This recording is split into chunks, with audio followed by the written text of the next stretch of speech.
My family gave my cousin their bakery, then my daughter opened the doors across the street. The day my brother handed his daughter the keys to our family's bakery, everyone applauded. When my 17-year-old daughter stood up and quietly walked out of the room, nobody followed her. Nobody except me. And 3 months later, when a line of hundreds of people formed outside a brand new bakery across the street, my brother finally realized the mistake he'd made. But by then it was far too late. Our family had owned Bellwood Bakery for nearly 35 years.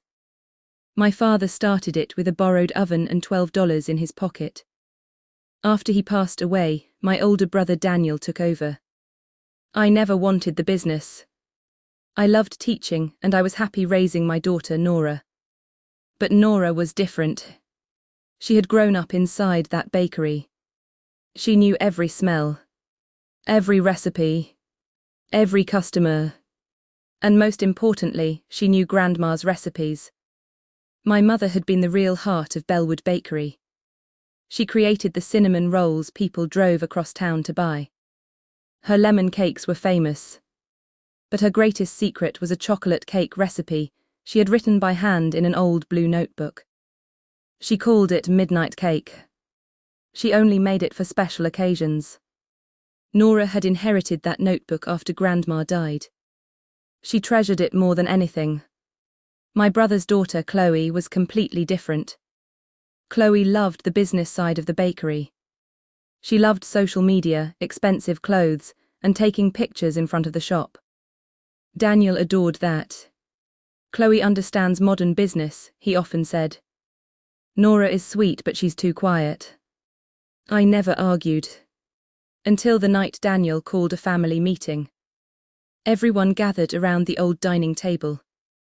Daniel placed a set of keys in front of Chloe. I'm retiring from the bakery next year, he announced. And I've decided Chloe will take over. Everyone applauded. Chloe jumped up and hugged him. My aunt cried. My cousins cheered. I looked at Nora. She was sitting quietly beside me. Then Daniel turned toward her.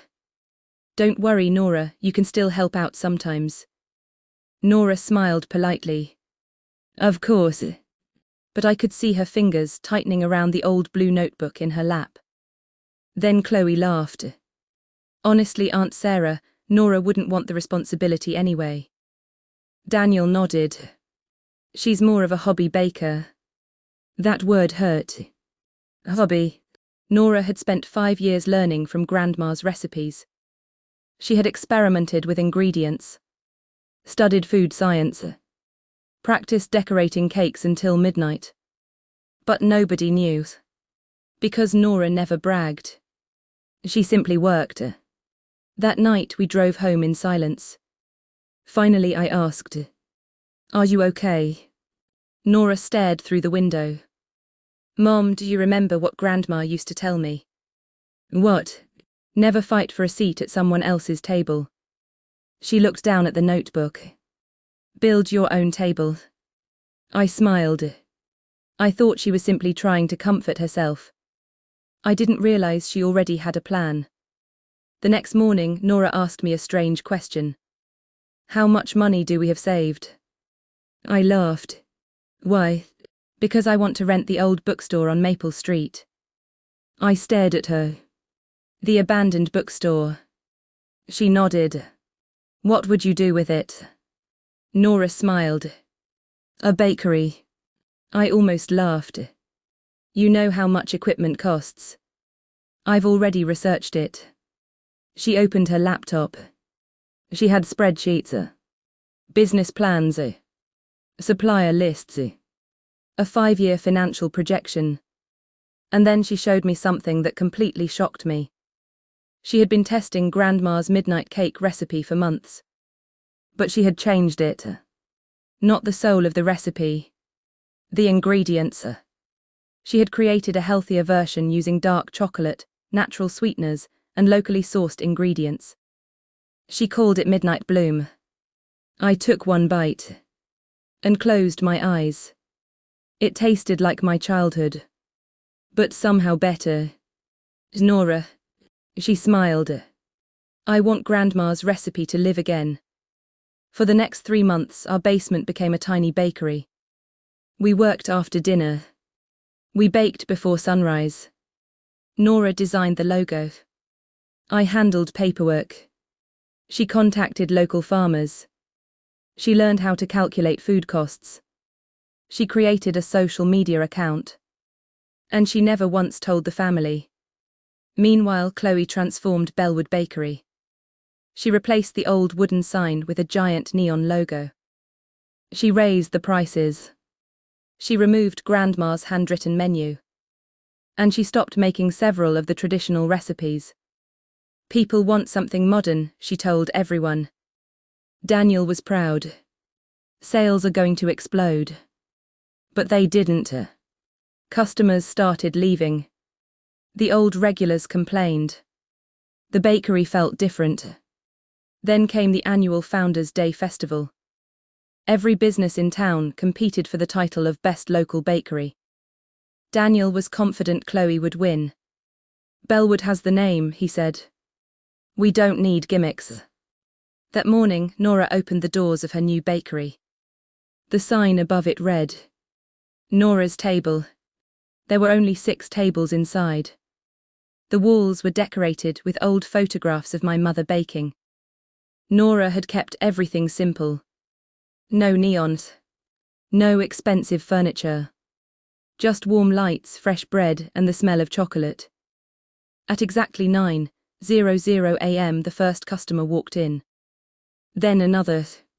Then 5 more. Within an hour, there was a line outside. By noon, people were standing halfway down the street. Someone posted a video online. Then another. Soon, a local food blogger arrived. He tasted the midnight bloom cake.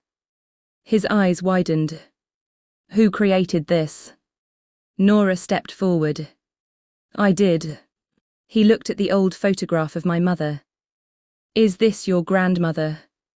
Nora nodded. Her original recipe inspired it. By afternoon, the video had gone viral. And then something unexpected happened. The mayor arrived. He tasted the cake.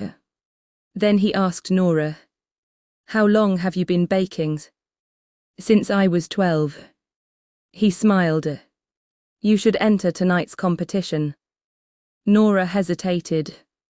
I don't have a team. You don't need one. That evening, the Founders' Day judging began. Bellwood Bakery arrived with an enormous display. Chloe wore an expensive dress. Daniel stood proudly beside her. Then Nora walked in carrying one small cake. The room went silent. Chloe laughed. You're competing. Nora nodded. Yes. Daniel looked embarrassed. Nora, this is a serious competition. I know. What did you bring? Grandma's midnight cake. Chloe rolled her eyes. That old recipe. Nora smiled. Not exactly. The judges tasted every bakery's entry. Then they reached Nora's table.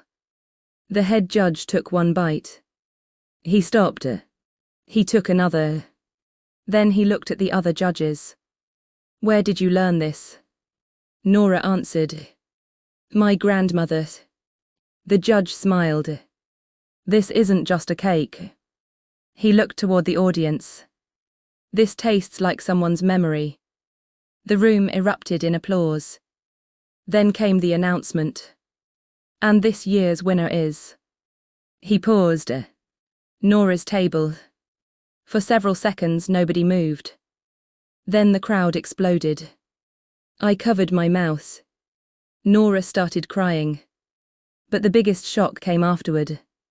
The head judge approached her. I'm the regional director for Hearth and Harvest Foods. He handed her a business card. We've been looking for a young entrepreneur to feature in our national artisan food program. Nora stared at the card. You mean, we'd like to help you take your bakery nationwide? I looked across the room. Daniel was standing completely still. Chloe's smile had disappeared. After everyone left, Daniel finally approached us. Nora. She turned. I owe you an apology. Nora said nothing. I thought you were too quiet. He looked at the bakery award in her hands.